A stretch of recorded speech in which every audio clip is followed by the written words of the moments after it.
y'all. It's Sherry. Welcome back to another episode of Alleged Actually Podcast. Today, I'm joined by my host, Bria. She's been gone for a while. Bria, go ahead and reach out to actualize your family and tell them where you've been. Just life. Life has been lifing. Got a new job, new relationship still. Well, not really new anymore, but just this is the, I guess, first relationship I've been in a while. So having to adjust and make time for that and trying to unlearn some of my independent behaviors and all of that. So it's just been an adjustment, but I'm back and we are ready to go. We are. And funny that you're talking about relationships because we're going to get into 90 Day Fiance, Happily Ever After, the tell-all. And we're going to talk about all the couples that were on this season. It's a lot to talk about. What we're going to do is we're going to go by each couple, talk about how they were on the tell-all. Y'all, this season was awesome because they added in an unexpected little gem. All of the couples got to stay in a 90-day mansion. They all stayed together. And so for the first time in a long time, we got to see some genuine relationships come to pass, some genuine interactions, some like organic drama. It wasn't produced. It wasn't rehearsed. It wasn't acting. It was real. And it was really good to watch. They did it in 5 parts. Now I'm going to say they may have drug it on a little bit longer than they should. Definitely. But overall, it was good. We have been, checking out our sources and in our groups and stuff. And I know we're going to get to Angela and Michael last because we have a lot to say there. A lot has been going on with them. We saw through the season, we saw some rough stuff. But on the tell-all, oh yeah, it was pretty bad. Yeah. But we're going to kick it off. Well, before we do, Brie, what did you think of the tell-all? Like you said, I think that it was a great change. Having them all stay in the same house, you have people that have this unknown beefs that we didn't know about from, I guess, Pillow Talk episodes, from other interviews that they've done on the cast members, and that was cool to see that manifest and play out. Everybody was cool for the most part, but you did have a couple, of riffs that we'll get into. But it was innovative. Kudos to the producers, creative directors, or whoever idea that was, because that was a brilliant change. And hopefully it stays as organic as it was, and that it's not overproduced in the future. Correct. I don't know that that's the case, Yeah. I guess future seasons are going to realize that that's a possibility and be prepared for it. But I'm going to say that they got it right this time, and it was actually very refreshing. So bravo, take some notes, shake-ups, new things, try something creative, give us something new. Yeah, it works. So the way it starts off is the couples actually start off arriving at it's a beautiful mansion. TLC did that. They put them in a really, really nice home. They actually had the cast stay in New Jersey, and it was filmed in New York. And so each one of the couples arrived, and in the beginning, it was just them all kind of getting to know each other. Some of them had actually had a chance to know of each other in passing before, and the guys really got along. I mean, they were instantly, which that's how guys are. Jasmine, Taies, and Emily instantly bonded. We see a very pregnant Emily, very, very, very pregnant Emily. She even made the comment that she could pop at any moment now, and it looked like it. Yeah. I was like, wow, you traveled. She was really close to her due date at that point, and she looked pretty miserable. But kudos to Emily for sticking it out, because Kobe had suggested she stay back, and she's like, stay back with 2 toddlers. No, sir. What I'm gonna do is bring myself belly and toe, and I'm gonna come join you. Right. Mm-hmm. Can't say I blame you, Emily. But Then Liz comes to the home by herself, and everyone is happy to see her. But of course, they're looking for Big Ed. Some looking for him, not in the sense of they were excited to see him, just wondering when he would arrive. He does come in shortly, not too much longer after Liz, because at this point we have Jasmine, Gino, Taies and Patrick there, Kobe and Emily, Ashley and Manuel come in. Then Liz comes in, Ed comes in, and initially when he sees her, he starts to cry. Y'all, I don't know about y'all, but that is one manipulative little man. I mean, wow. Yes. And for all of y'all that love to talk about how stupid Liz is or how crazy she is, no, y'all, if you really pay attention, that man is a major gaslighter and a major manipulator. I mean, he would have to have gotten this woman to be that wrapped up in him and that emotionally a shell of herself. I mean, yes.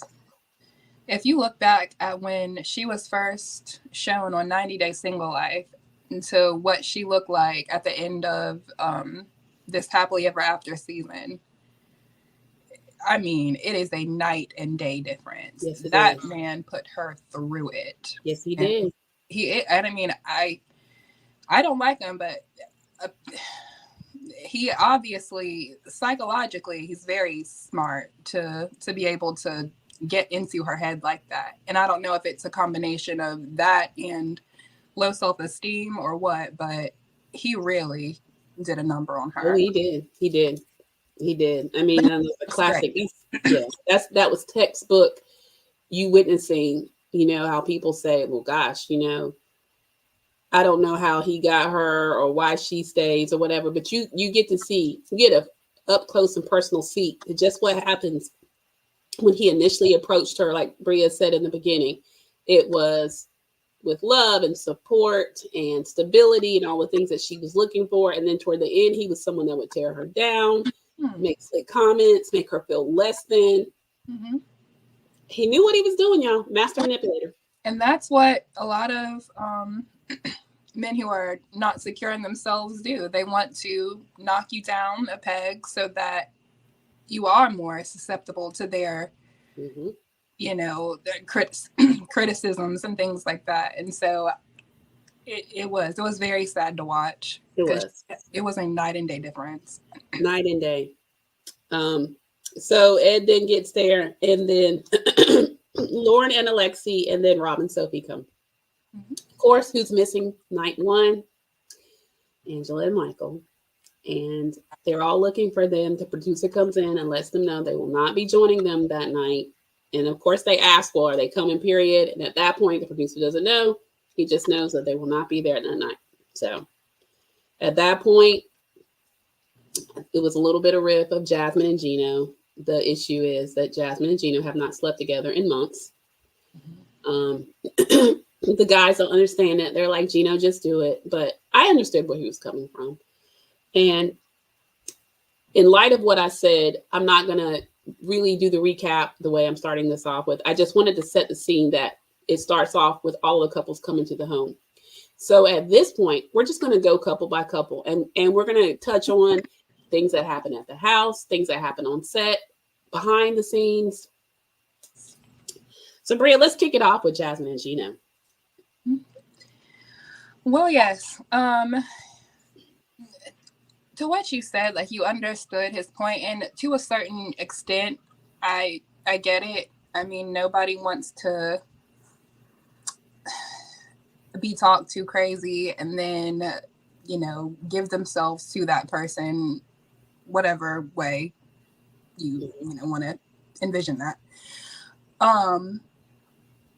However, I feel like Gino had a lot of hangups coming into this. I think he's used to non-emotional relationships where it's like he's got a sugar baby who's with him only for his cash, and then, she gives him what he wants, and then it's, I don't have to put anything else into this relationship. Yeah.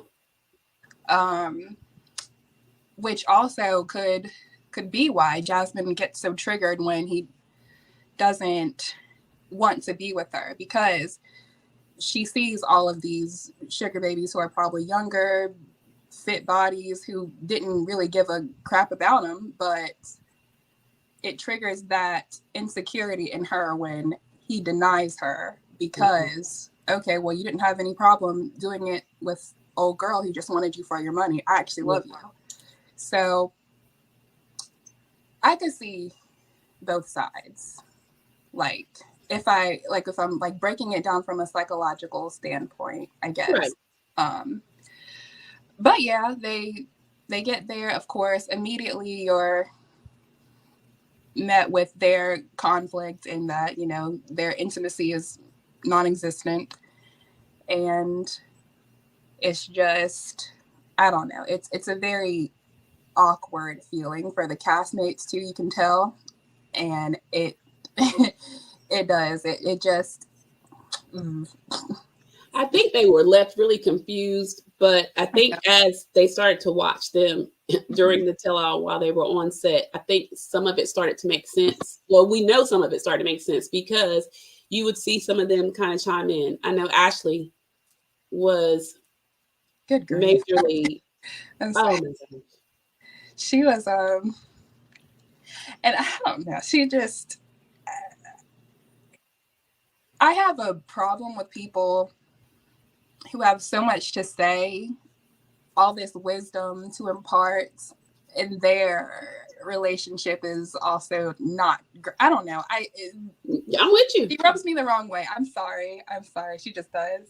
She rubs me the wrong way too. I mean, I will say she dropped some gems. She did. But you're right. It landed wrong because you're like, yo, you have enough to handle over there, ma'am. Right. You really do. But when I go back to Jasmine and Gino, Jasmine also let us in on the fact that not only was he not being intimate with her, that he was also trying to be controlling of her. He withheld filing her paperwork, you know, for a while. She didn't have her license, so she had to rely on him to take her to the gym. The gym is kind of her place to kind of unwind, you know, and get her stress out. I mean, she wasn't getting it out any other way. And he kind of would do it only if they were, you know, she was getting along with him or whatever. Right. Talking to him nice. Mm-hmm. But I will say that Jasmine has a way of emasculating Gino. We've seen her do it season after season. She'll talk about his manhood. She would talk about, you know, she's talked about other lovers. I mean, to a man, and we're talking about on national TV. So I think, you know, Jasmine sometimes would say things. She was fiery, you know, quick at the mouth. But I think that she thought that the sentence didn't fit the crime, so to speak. But everybody is not so quick to forget what you say or move on from it. And so I really feel like Jasmine's problem was she said a lot of hurtful things to him in anger. And when she was over it, you know, Gina was still like, you know, you said some pretty hurtful things. You know, she alluded to the fact that she slept with the guy that helped her with, I think was her butt injections or... Mm-hmm. Yeah, the guy that she used to date. I mean, she said some reckless stuff. I mean, there's sometimes you can go too far. Absolutely, yes. Yes. Yeah, and she did also let everybody in on the fact that she repeatedly caught Gino masturbating to some of the girls that he had dealt with before, some of his previous sugar babies, one in particular, which I'm sure that was hard. Well, yeah. And so just seemed like the two of them really were not connecting. Gino seemed very checked out. They were featured on part 1 with their story. They got to, Gino was letting them know, because even his family came on, his cousin and his cousin's wife, that were actually on Jasmine's side. They were. And so with that, you know, it seemed like I think Gino had just reached his breaking point, and he wasn't really willing to hear anyone out. Mm-hmm. What's his name? Rob. he stepped in and tried to, and what's the girl's name? Sophie? Sophie. They both tried to step in, but it was clear that he wasn't hearing any of it. He just wanted to. I think he was just done. Yeah. Yeah. I mean, they had some moments at the house, like anybody. Once the drinks are flowing, good times are being had, laughs are, everywhere. Everybody's laughing, having a good time, and they seem to be getting along. It seemed like it could be going there, but it never did. And we later find out that Gino is going to be featured on the next season of The Single Life. So, yes, that's a little spoiler alert there, guys. It doesn't work. And I think Jasmine is still in the States. I believe that she's modeling for Fashion Nova now, if I'm not mistaken. So wouldn't shock I think she's doing all right. I think so. So we're gonna wrap up Jasmine and Gino, and we're gonna go on over to Kobe and Emily. What I found crazy about them on the tell-all is, to me, they were the most grounded and respectful of each other couple. They seemed the most bonded and just the most healthy relationship. One of the most healthy relationships out of the group, which is kind of crazy, y'all, because watching them, Emily used to infuriate me because she too had a problem with the way she, talked to Kobe and didn't listen. But you saw a different side of them. Kobe is the head of that household. Emily and him seem to have just grown together in a very nice, mature way. I mean, plus she's about to pop. She's about to have a baby. Really and truly, their one biggest beef seemed to be over their child's name. Yes. He wanted to, wasn't it his friend's name that he wanted to? His friend. Yes. And yeah, going back to what you said, in the beginning, yes, she seemed very bossy, like it's my way or no way. And then on Pillow Talk, you saw a softer side of her. And my thing is, Kobe's not Michael. He's not. Sure, it's not. Daddy's not. He's gonna say, "All right, I'm gonna let you," but you're not going but so far. Exactly, and I think that there's a lot to be said about Kobe and his, what's the word I'm looking for? I don't know. Maybe his masculinity. He's a very masculine man, and he's like, you can only take this so far before. But he's not, he's not in your face with it. It's a quiet confidence. Right. Yes. Like, okay, but you're not about to go but so far. Right. Remember, I'm not that. Yes, and producers wanted that Michael and Angela 2.0 with them, African man, bossy American woman. He was like, I'm not Michael. Not at all. Not at all. So, kudos to him for that. But yeah, Valerie. Valerie was the best friend. Yeah. He was not in favor of them because he did not like the way Emily talked to Kobe. He did not like the way that he felt like she was disrespectful. And she did come off that way. That is not how it is in Cameroonian culture.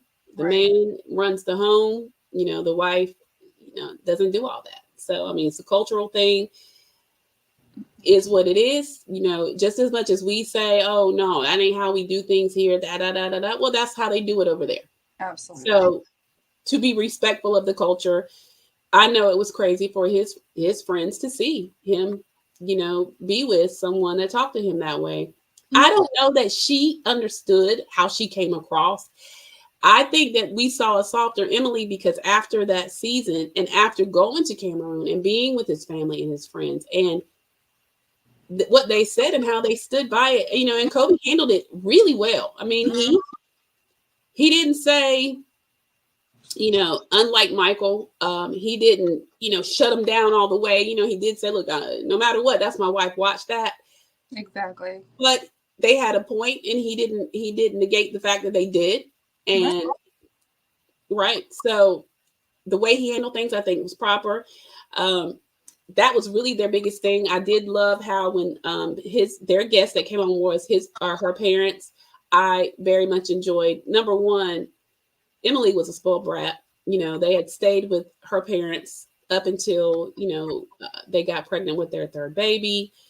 Um, it had been far past what the timeline had been set by, particularly her mother. Her mother was not about it. She was like, "All right, y'all, it's time to wrap it up. Get your own house." Well, they say she was the one pretty much running a daycare center for them, and because I'm sure I don't know if she's retired or if she's always been a stay-at-home mom, but she's ready to enjoy her house. Like, absolutely. Like, look, this is, and then like you have the nerve to make another one in here. No, get out, get out of my house. Get out. And Kobe handled that well, because that was, she got all mad and indignant, and he was like, "Nah, we don't have the time and the luxury of being super picky.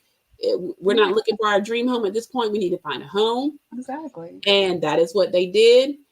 And to watch how grateful he was to their parents and the relationship that he has with his father-in-law, I thought was beautiful.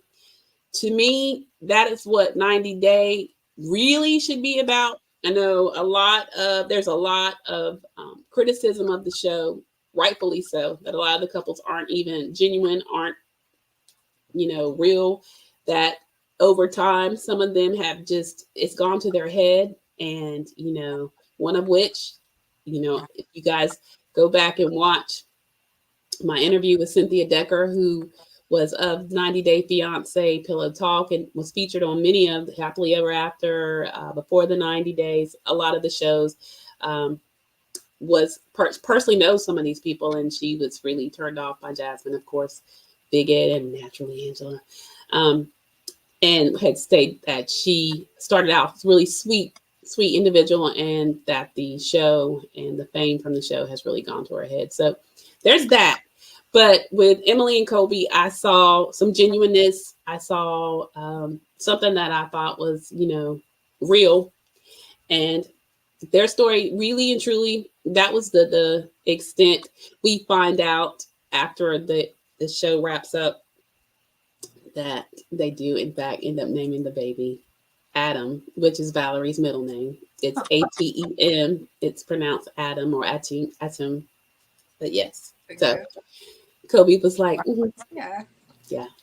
So, all right. So now we're gonna move on to Taies and Patrick, and good old John, Patrick's brother. Yeah.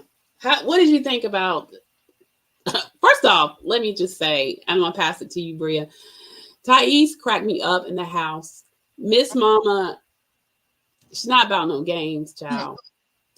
And we're gonna get there, but that scene in the hot tub when I think low key, she misunderstood something that Big Ed said, but it did not matter. She was not here for it. Did you see her face? Like, shut up.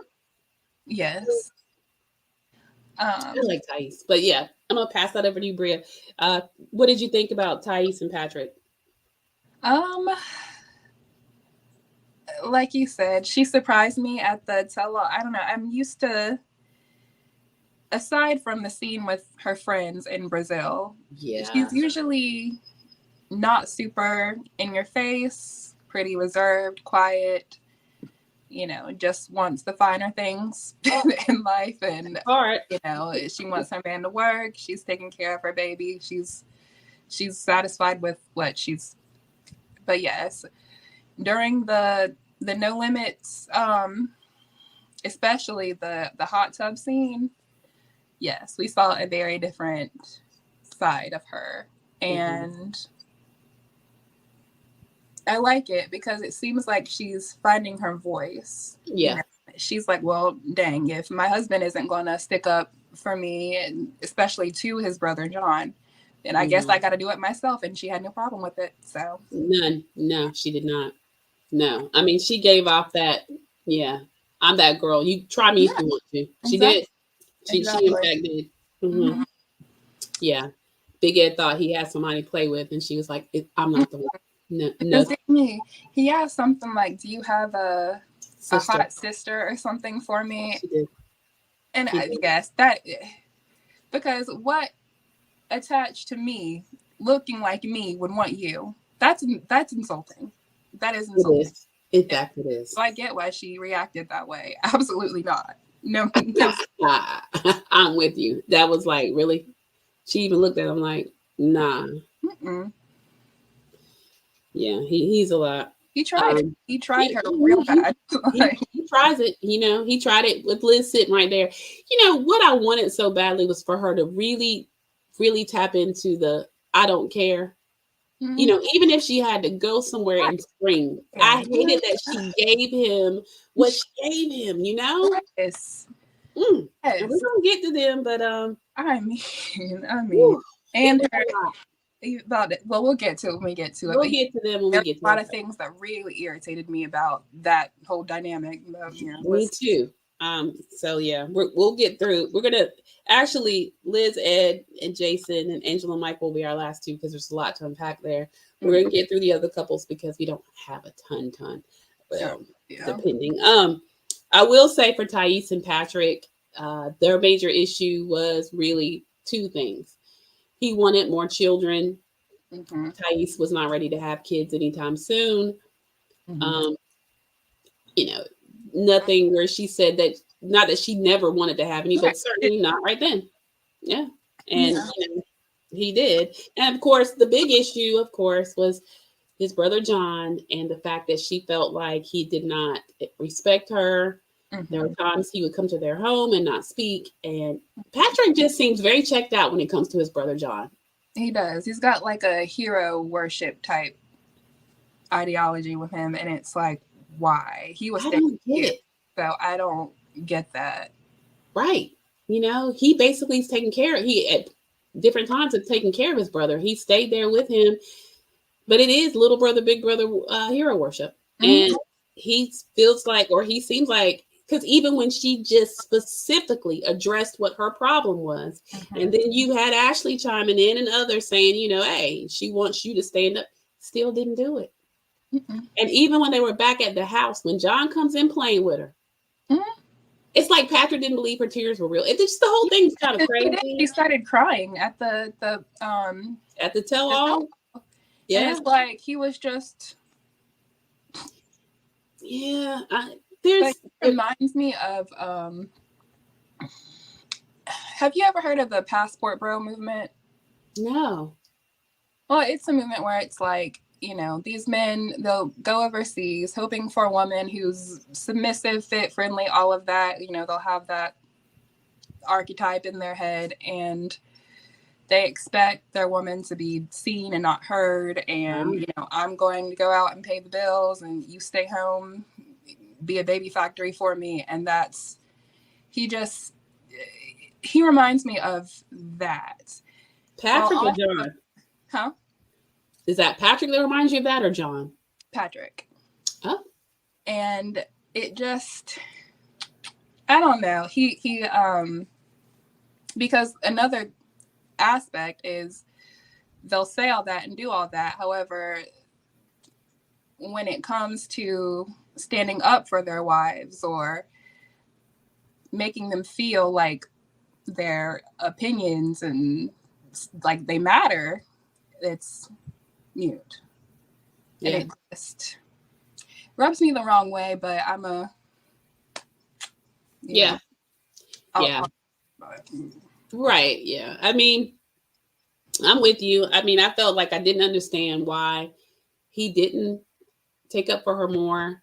I didn't understand why, particularly in that moment when she was literally in tears, that didn't wake him up and say, okay, look, John, that's enough. Or Taies, I'm sorry. I'm going to start, listening to you and standing up for you more, making sure that you are respected. You're my wife. There was so much he could have said and he just didn't. He just was shut down, and it was really strange. And I don't know if there's a piece of me that thinks that Taies can also, she does come across as,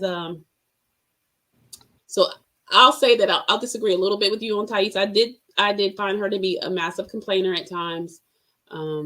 She does, I won't go as far as to say nag him, but she definitely, I don't know, she definitely doesn't seem like she just particularly when John is around, particularly. And I think that the conflict, I just don't think he's good with conflict. I think the conflict between him and John, for the conflict between Taies and John is just hard for him to manage. He seems to just shut down and not know because he loves them both. And I don't think he knows what to do with that. I hope he gets that together though, because that's not cool. I didn't like watching that. No, it's not. And I feel, never mind. Say it. No, it's just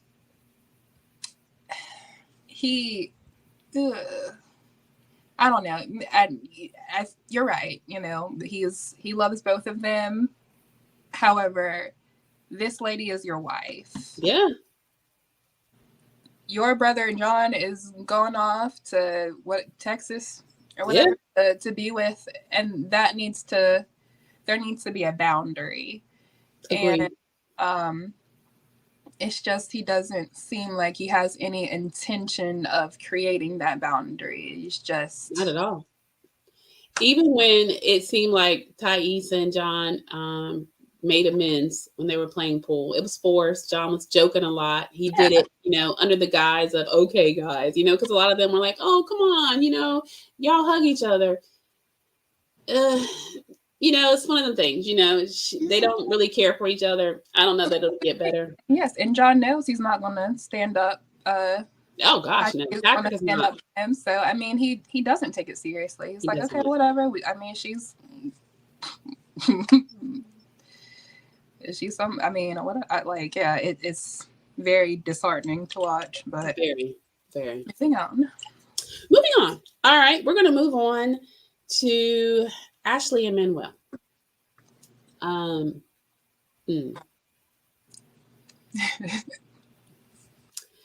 Let me just say that I am not a fan of Ashley. I did think, again, on the tell-all, I enjoyed some of her gems she dropped, but it was annoying. There is a lot going on there with her and Manuel. I have done a lot of, like I said, I'm in groups, 90-day fan groups, on Reddit a lot. I was really, and I've seen a couple of different sides of the coin on how people feel about the couple. Some are really anti-Manuel. They think that he's, using her because he's sending money back to the family, and, that the fact that he was putting money up. But yeah, I'm going to say I resoundingly disagree with you all, because Ashley was fully aware. Now, she has not met his children, but she was fully aware that he has children, that he is obligated to pay child support, as any absent parent should. Yes. That it was his intention to send money to his family. He made all of that clear, okay, before she brought him over. So, I did not like the way that she portrayed him to her family, because she knew that off top, okay? I will agree that Manuel should have used his time more wisely in trying to learn a little more English, because it would help him with his employment search when he can work. But, we also find out that Ashley held off on filing his paperwork. Yes. Yes. And her reasonings made zilch sense. No. Yeah. She had to go to the gym. What gym? Now, Bob. I'm not trying to be mean. No, for real. But you're absolutely right, because an outsider looking in, and I think Jasmine even made the comment that it would see, like, that's the American's responsibility. That should be top priority, especially if you're constantly complaining about the money and how this is, I'm doing everything. Yeah, you can do that, but it seems like she's hell bent on controlling, and so afraid that if she gives him an ounce of independence, that he'll go about his business. And that is no way, especially for the amount of wisdom that she imparted on other couples. And It doesn't make any sense. So it's like, you know what you're doing. Oh, yeah. Yeah. You're able to rationalize it in your brain because deep down, she feels that man don't want her. Absolutely. And that's not, like, you can't force somebody to want to be with you. No. And, what she's doing is making him have an aversion for her. I mean, when he broke down and cried, that's when my whole position changed, because this man, I was really, really moved by his emotion and the fact that he really wants to take care of his children. Yes. And, for every dollar that she gives him for it to be a fight or for her to resent him for it, when it was crystal clear that is part of it. And he's saying, look, if we can't get this in line and I can't I'll go back. I'll go back. At least there, I know I can make enough to pay my child support and he said it. And so, you're right, Bria, with all the wisdom that she had for everybody else, she needed to start with herself, because, and not to make light. So I'll back up and say, I'm certain, taking care of all the bills, taking care of him and making sure that you have enough to give him to send back, whatever that looks like. I'm not going to diminish, minimize that, because, I'm sure that's not easy. But again, that's part of it. Exactly. And she knew it, and they all know it. So, whether it's Gino, whether it's her, they knew it off top. And it is unfair to complain about, like you said, the lack of support she's getting financially or having to do it on her own, when you can't do your part to make sure you set him up so that he can contribute. Yeah.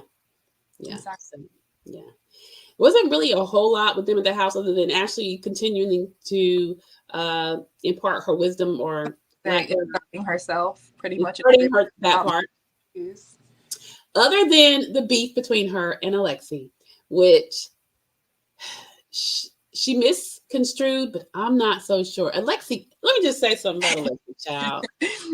Okay, because he don't give a he don't care about nobody.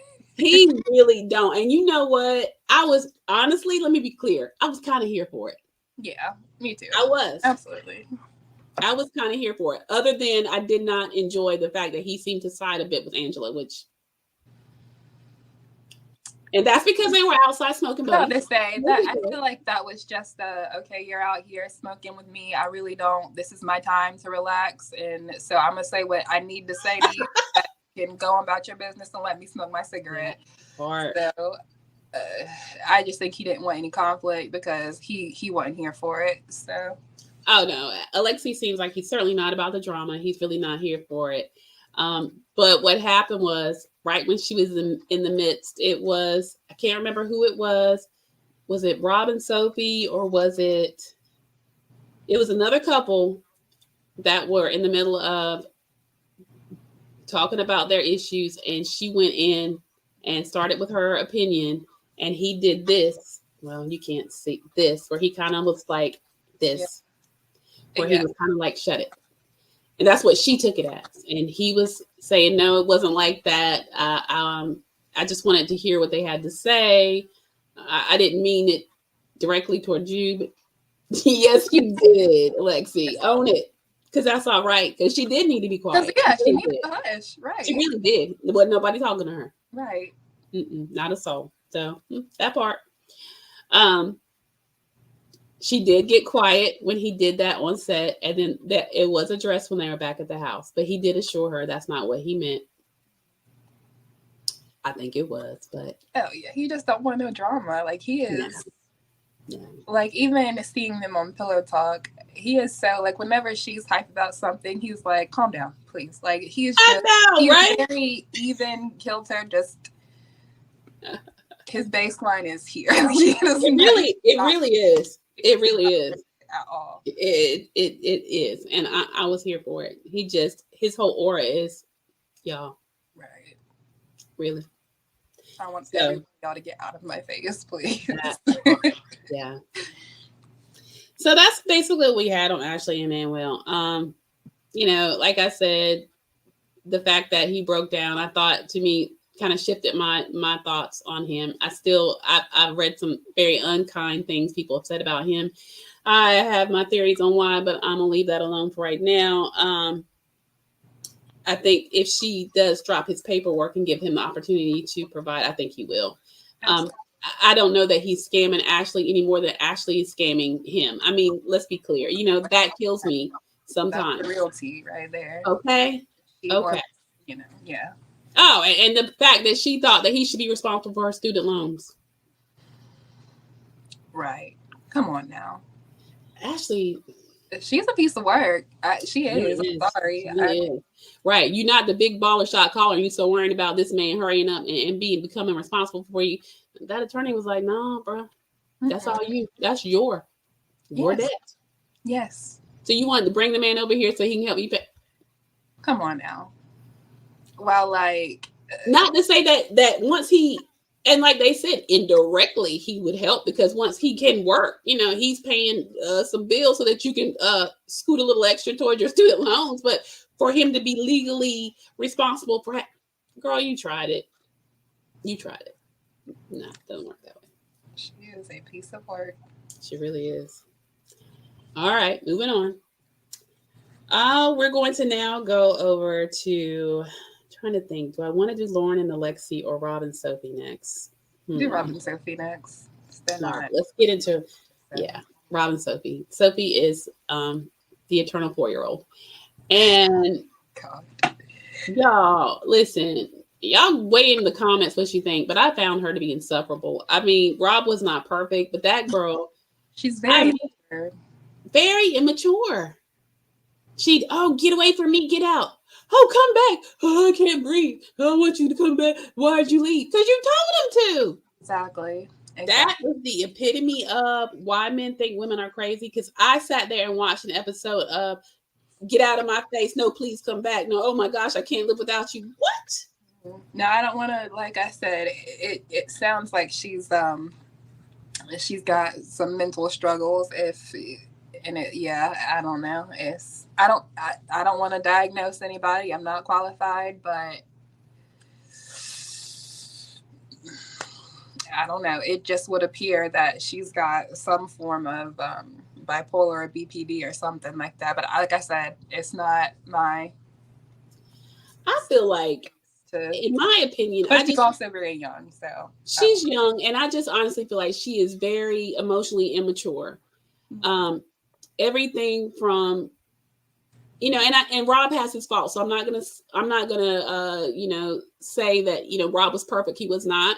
No. I think that sometimes his tone and the way he talked to her was a bit direct, harsh at times. Mm-hmm. And the situation that he brought her into, knowing that she's used to a more comfortable lifestyle. I mean, really, make her use the bathroom outside for what? I know, absolutely not. But my thing was, and then when they got past that, I think Rob did try to listen, and they moved to Texas, and he had provided a better situation. It wasn't long before she couldn't hack it, and she goes and stays with a friend.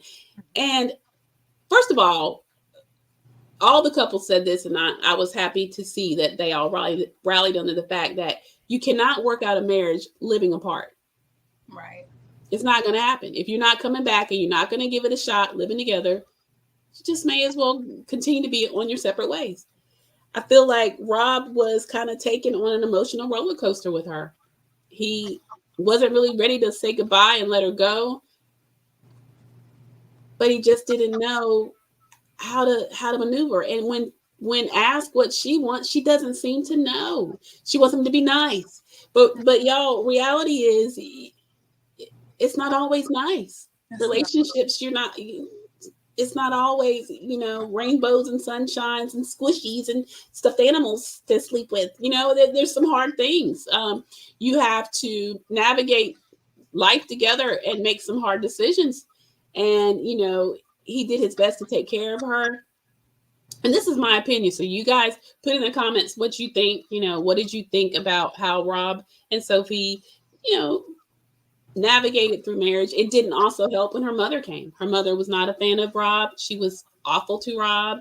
In return, there was some disrespectful exchange, but felt like she came down from England and basically, well, I don't even know if she was in England. She was in wasn't Mexico. She lived in Yeah, I Mexico. don't think it was Yeah. And basically just, put him down for his living situation, put him down, and so she had those things stacked against her. She never stood up to her mom on his behalf, though it was stated in some of the blogs that once they were married, she did, and it was also stated allegedly that her mother had a substance abuse problem. There was a fight where there was some domestic instance between her and Sophie, and the mother was apprehended, locked up for the incident. Yeah. And so there was a lot of layers there, which could explain why Sophie is emotionally so immature and, maybe not evolved. I don't know what her childhood was like. The way that she talks, it was much more privileged. But that doesn't mean that she got the support she needed. Or, her mom certainly seemed to love her or whatever, but you don't know how she was raised as far as what kind of mother figure she had. I don't know. I mean, y'all, I think that also spoiler alert, Rob is also going to be featured on 90 Day Single Life, so it didn't work. And it's also modeling for Fashion Nova, so it seems to be like that seems to be the gig. When 90 Day, when the couples break up, the ladies get a contract with Fashion Nova, and the guys go over to Single Life. Yeah, that's seemingly what's been going on. Or so this season, it seems that's the case. The only thing I would say about Rob and Sophie, the friend, y'all, her friend that she stayed with, and she was also brought on the tell-all to tell her side. Actualizers, newcomers, new watchers, when you're trying to make your marriage work. Mistake number one, do not bring your single friends and have them be in the middle of that. Yeah. Because a lot of Sophie's problem was she was torn between the two. You have the friend in her ear saying, don't you go back to him. He was horrible to you, because her friend knows her side. Yes, she's heard the arguments and she's heard the heated exchanges. But, there's two sides to every story. The friend's best interest was Sophie's, naturally. Totally. As any good girlfriend is. But, and then they even asked her, Sean, the host asked her, was she romantically attracted to Sophie? And she claimed no, that she was very straight. She had a boyfriend, but y'all.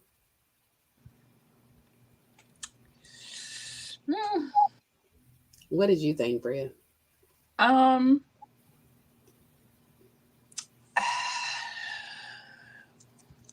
I don't know. She just seemed a little too invested. There's a lot of vitriol.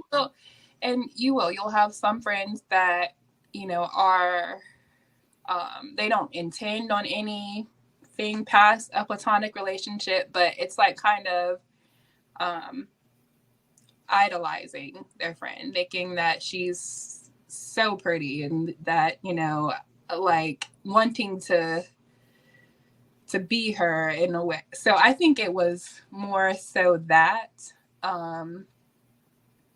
is there I feel like, yes, a little bit of attraction there, but I don't think that she wants her like that. I just think that she's a little bit obsessed. Yeah, I think you might be right. And I mean, Sophie has certainly made it no secret that she was bisexual, but that didn't seem to be their issue. Not really. She wanted to make it an issue that Rob had sent a voice note to someone.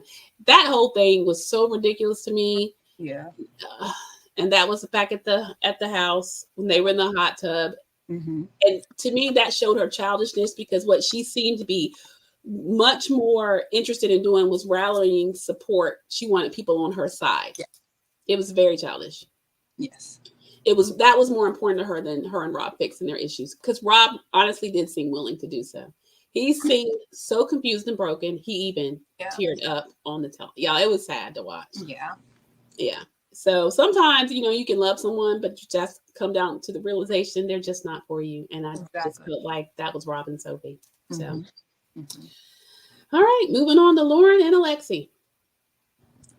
All right. So, your thoughts, Bria?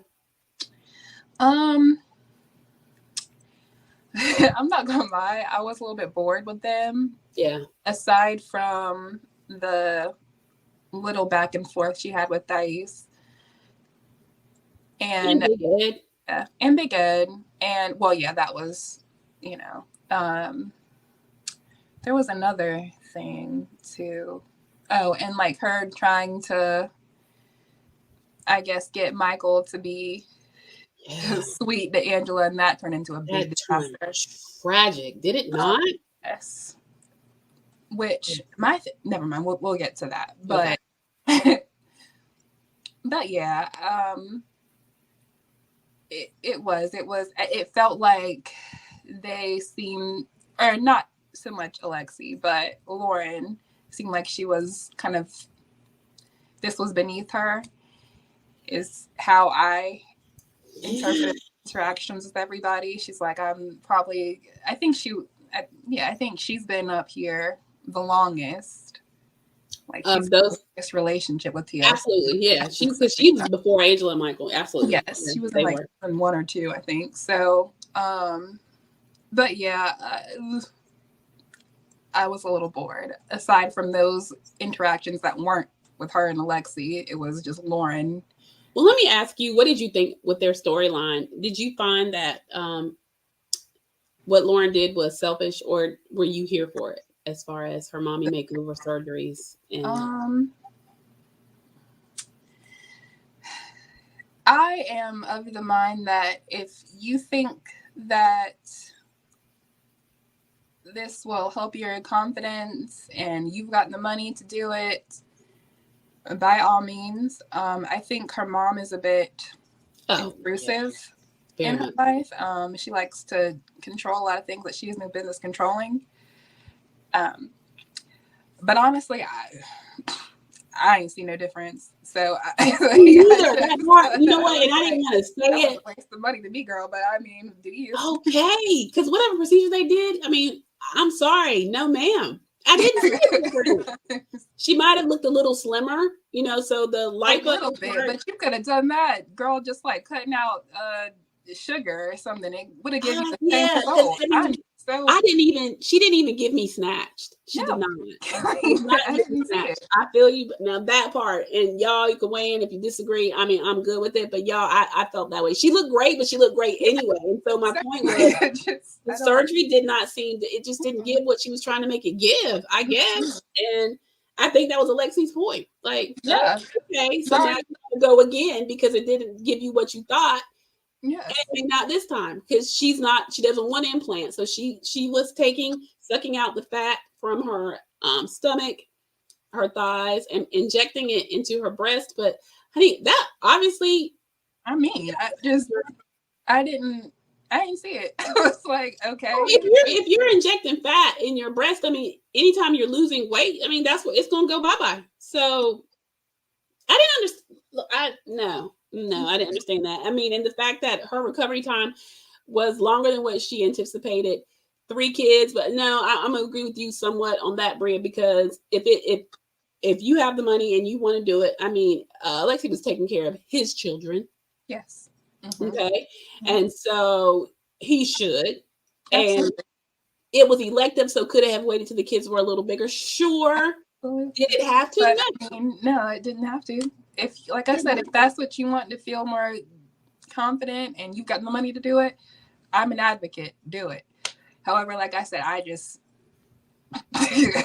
mean, if I'm going to spend the money, I'm going to make sure that it's never something that you can see it. I 1000%. I'm with you on that. Only other thing I would say is they did a flashback of when she said she was ready to get back into the job market, and he was just kind of like, your job is home. Alexi is giving me Neanderthal a little bit, but again, I get the sense that she knew that too. So Absolutely. Absolutely. He wanted to, like, as soon as he got here, he wanted to work. That's his mentality. That's his mindset in Israel or wherever he's like, his mom was, a homemaker. She, took care of him. Like, just that is what he envisions a wife should be. And she knew that. She did. So, always remember, guys, sometimes what you see is what you get. You don't go into a relationship thinking you're going to change somebody, because they may grow with you and evolve. But if you go in it with the thought that you're going to change that individual, you may be sorely disappointed. So sometimes what you get, you got to make sure you're good with what you've got, because that may just be it. And a lot of times it is. That's really all I have on Lauren and Alexi. I mean, they did have this stupid beef at the end of the tell-all between Taies. It was Taies, Sophie, and Lauren. Lauren and Alexi. Okay, I don't know if we need to do this now or wait, but I just want to. Okay, let's go for it. Yeah. So after they wrap up, it's 5 parts. Lauren and Alexi get their stuff, and they're like, "All right, then, y'all, we out." And you have Sophie, who's all of 12. And Taies, who was sitting on go because she had found her voice, as Bria said, and they were like, no, ma'am. Why are y'all leaving now? Yeah. Why are y'all leaving now? And we're still here. And Lauren, excuse me. Okay, first off, Lauren, you were not likable. No. This tell-all did not give. I like Lauren and Alexi. I have been a fan on Pillow Talk, but Pillow Talk and their love story. The kids are beautiful, but she was not likable until. And you know who she was giving? She was giving her mom.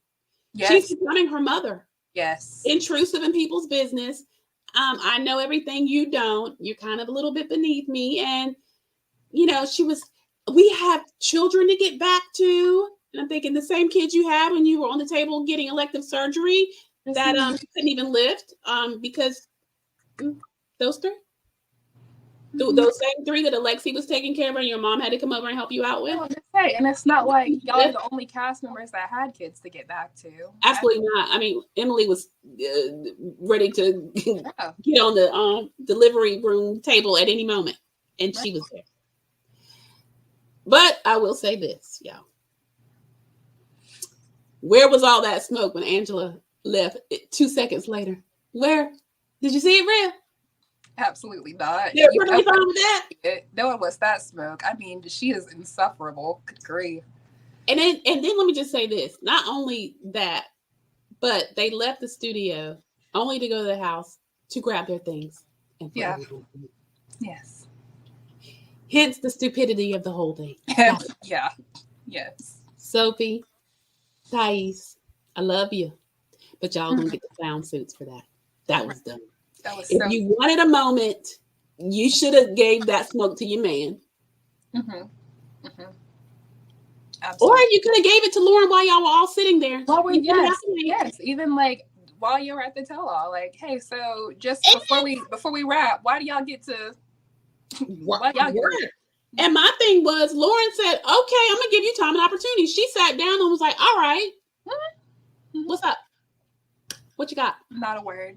Nothing, y'all. Word. They couldn't even articulate what the real issue was. Taies was mad because she said some stuff about her own Pillow Talk, but I think Taies needs to brush up on English a little bit, because I think she missed, because she did it a couple times. Like that ain't. I think she misunderstands things. Right. Then she looks crazy. Yeah. She looked a little crazy beginning. I was still here for it. I was here for the all that. But it didn't land right. It was. I think it was just I think. Isn't it like what you were saying? She was on go. She couldn't give. She was sitting on go, baby. She was. And so she was like, "Well, since you're leaving, let me just address some things that that I've been holding out probably everybody up here." So it's just like it just was what it was. Crazy. Right? It was crazy to me, but it looked real crazy. I'm gonna say that wasn't their finest moment. Lauren did her big one because she sat down and was like, "All right," and then she looked at Rob and was like, "I get it now. Like, this child is crazy. Yes, she don't make no sense. I try." Yes, Rob, and we'll bring up the thing with Big Ed about him saying, yeah, you said these things on me, but you didn't say it to my face. And she was like, okay. I am saying to you right now. Listen. And clapped her hands with it, everything. She did. I was like, clap. I loved that. I did. I was here for it. I did. Okay, Lauren got points for that, honey. She did. Like I said, Alexi gets that back because she was like, this is about to be good. Mm-hmm. She didn't need him. Yes, she honestly, and I feel like she was spoiled growing up. She gives Mean Girl. She gives Mean Girl very well, and she's nice and nasty with her Mean Girl though. Yes. Yeah. Yes. Yeah. I agree.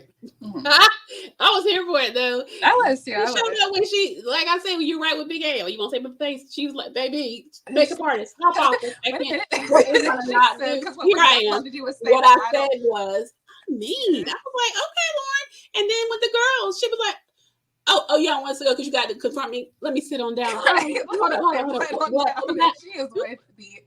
She's with it. She is. She is with all of it. She does not care. She really was.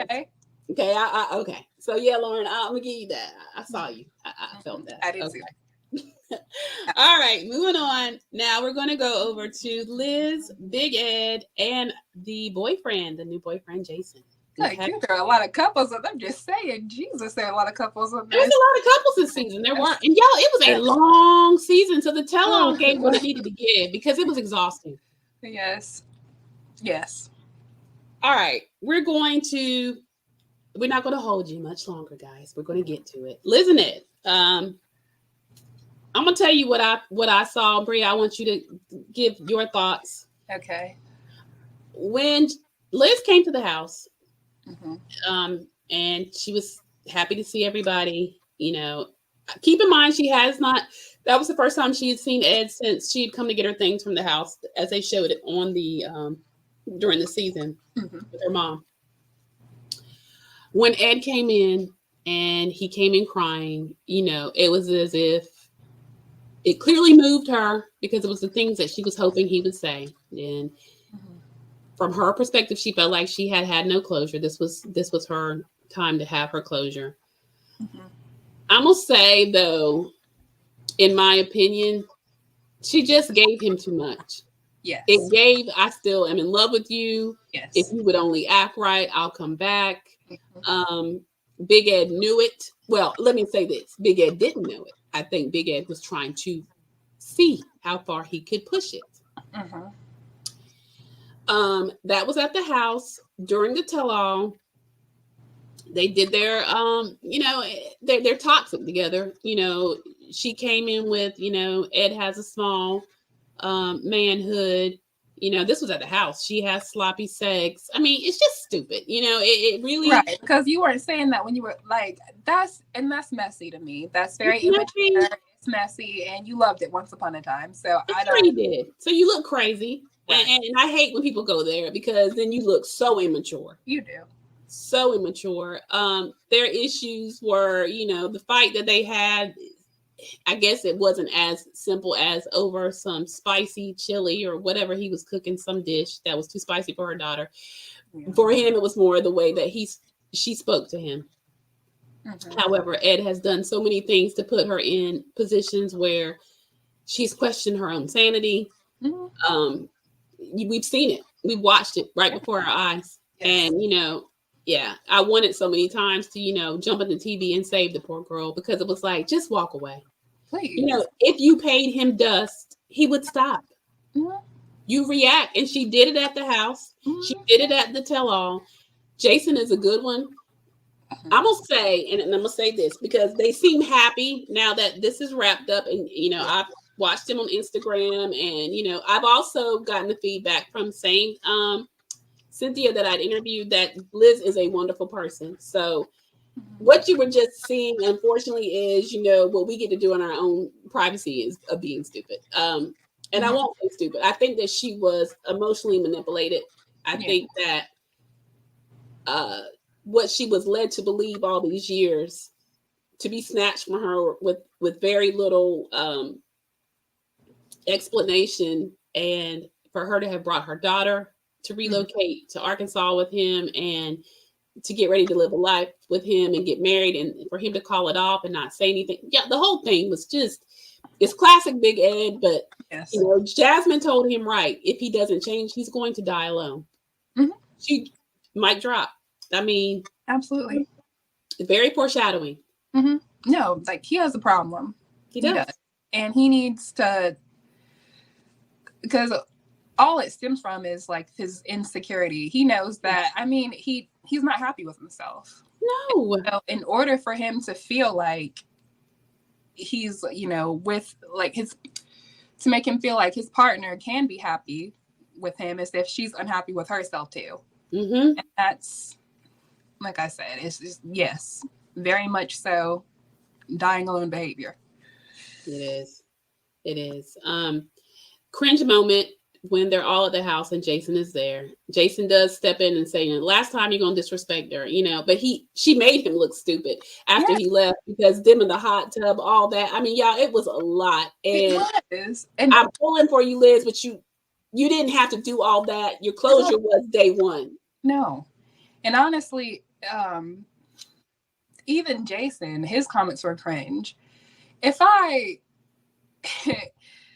And yes, I know that like he probably knows how bad he hurt her and how much it affected her and all of that, and I'm sure it made him mad. But if I'm looking at that and I'm regular size with a fully intact neck, I am going to not give a single dust.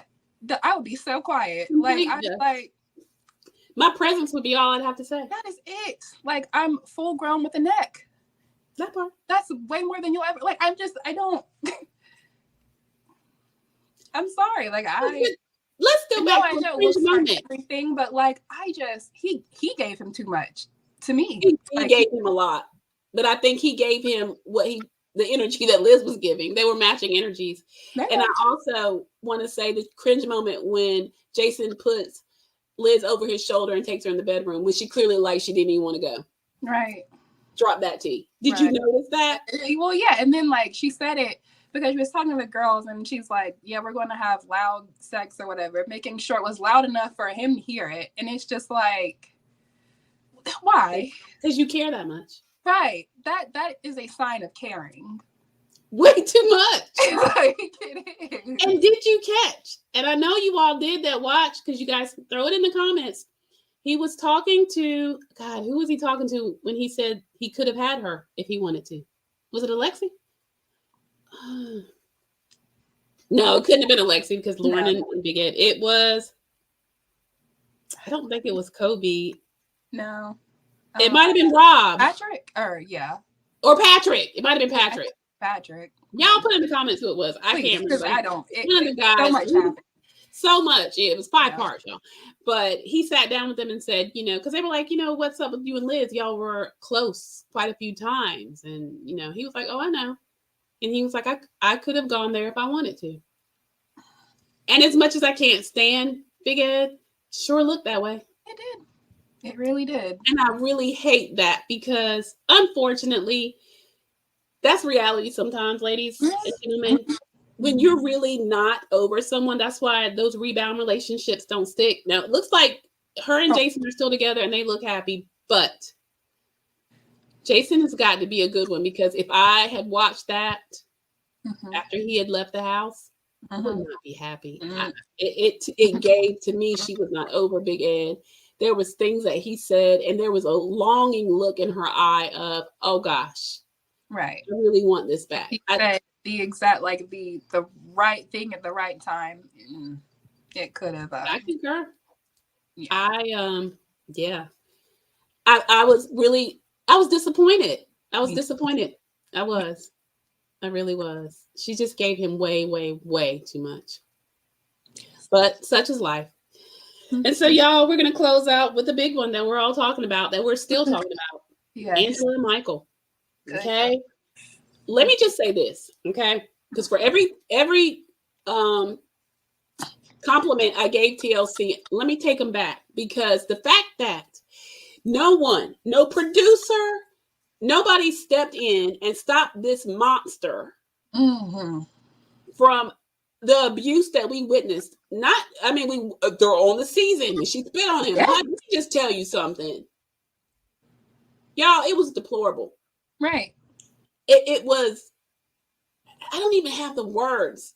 It was infuriating to watch, but it was so abusive. If the situation reversed, and I wanted to show y'all the clip, but I couldn't get it where with the copywriting stuff, a lot of different content creators had their voices and stuff over it. So we're not going to share the clip. But you watched it. I mean, it's the clip seen around the world. When she's mad at Michael, and she's mad as soon as they do come in the next day, they show up at the tell-all, and then they also show up at the house. Mm-hmm.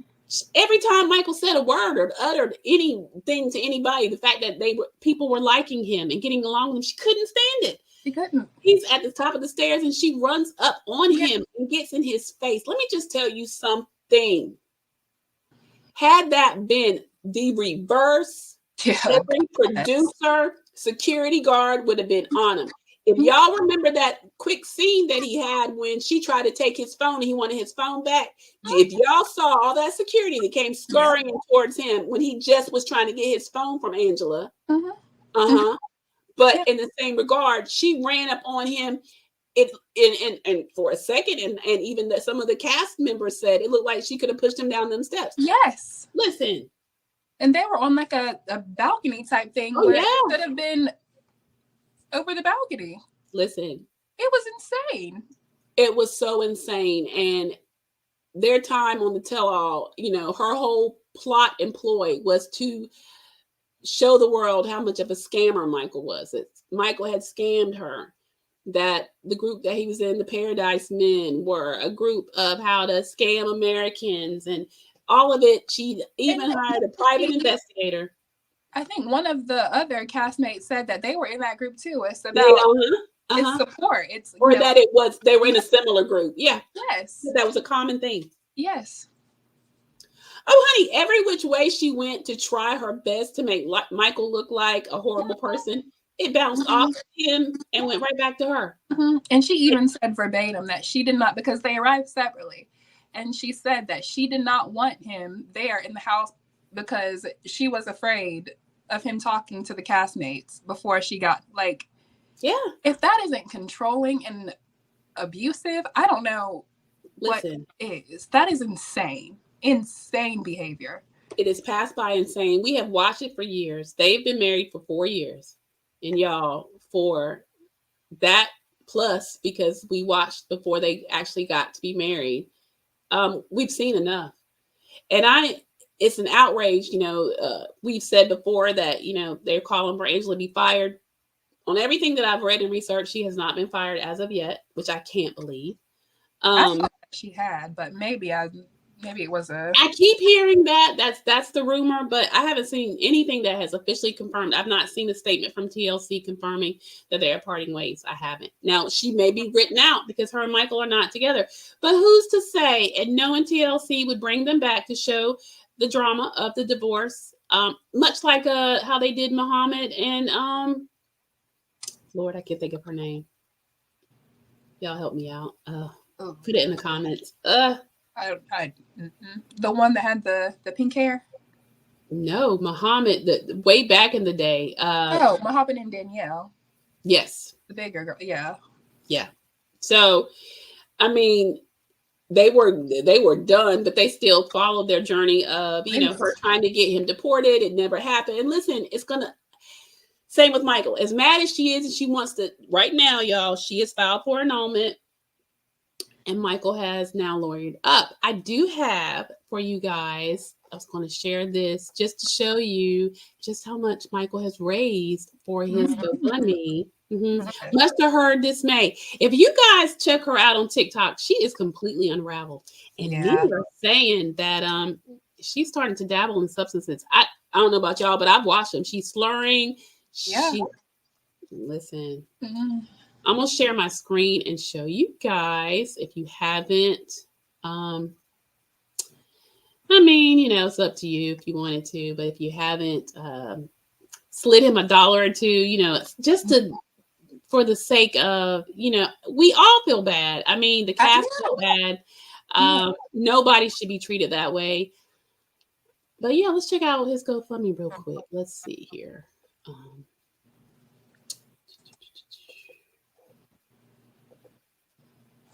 So looks like old Michael is at $51,269 raised. Yay, Michael. His goal initially was $25,000. People have showed up and showed out for Michael. Good. And what does that shirt say? God got me, and that he does. And fellow content creator Mary Kay, with Kits and Kiki and Kibitz, has helped him with that. And so, you guys, I think it's great that people have stepped up and helped Michael out, and good for him. And guys, and I'm not going to go. So back, there's a few things I want to say before we wrap up this video, because it has gone a little longer than I wanted it to. But I just want to say how stupid she looked when the private investigator had 192 pages, none of which proved anything. Michael, there's no proof that he has scammed her, cheated on her, other than the interaction he had with the woman that they already knew about and he discussed, made amends for. And she had nothing, y'all. Nothing. So he has now, thanks to the GoFundMe, lawyered up. His attorney, Andrea Johnson of Bayman and Teitelbaum out of Alpharetta, Georgia, which is an esteemed, wonderful firm. Michael is countering her for physical and mental abuse, which is highly documented. Yes. We're all witnesses over here. Bag. Yes. Oh, yeah. And he is suing her for spousal support. Check that, T. Yes, should. And you know what? He should. He should. After the show wrapped up, because if you guys checked it out, you know that it was during the winter. They were up in New York and New Jersey, somewhere around December, January timeframe. In February of 2024 is when he fled on foot. Michael walked for 5 hours to get away from her. And he got someone that was willing to pick him up, and he was able to call, and he had a friend that gave him a bus ticket to where he currently is, where he is happy and safe. And you know what, y'all? The man, people said, oh, he must really want to come to America. Yeah. But watching him, even because Kobe was the MVP, honey, Kobe had seen and heard enough. He confronted Angela and she was like, Michael, do something. After she had talked to him like a dog, she expected Michael to come to her defense. And in his way, he did. But y'all, my last thoughts, and I'm going to pass it over to Bria, is that I hope Michael gets everything that he wants, that he needs. I hope that he has a happy life and that he can stay in the States and go on and seriously, because he has paid his dues, in my opinion. Y'all pop off in the comments and let me know what you're thinking. But honestly, Angela, an awful human being. Yeah. Yes. And those are my exact sentiments. Even if he used her to get here, he paid his dues. Oh my gosh. Amount of mental, emotional, like physical, she treated him like a slave. If it was reversed and there was a man that flew to their country, like their home country, came in and started vandalize his Toyota. Oh my gosh, she tore his car up, brought her friend. Yes. If it were any type of revert, they would have thrown him under. Absolutely. It does not make any sense. Of course, we know why it's been able to happen as long as it has, but it's insane. And like you said, if that's the price that he paid to be here, he deserves. He deserves to live his life happily. Absolutely. Right. He's earned it. He really has. So that's all I have to say on it. I hope it all works out for him. And I do too. Yes. Prayers out for you, Michael. Yes. We at Alleged actually, we got your back. Right. And to Lauren and Jovi, y'all Yes. tried it. Y'all For tried. you, Right. yeah.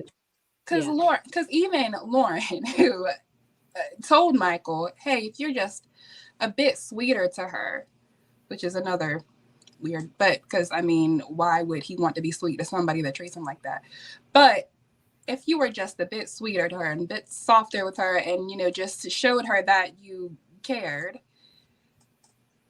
then, I'm sure she would soften up a bit and he literally, he went after her coaxing, went over to her and was sweet. She didn't want to hear any of that.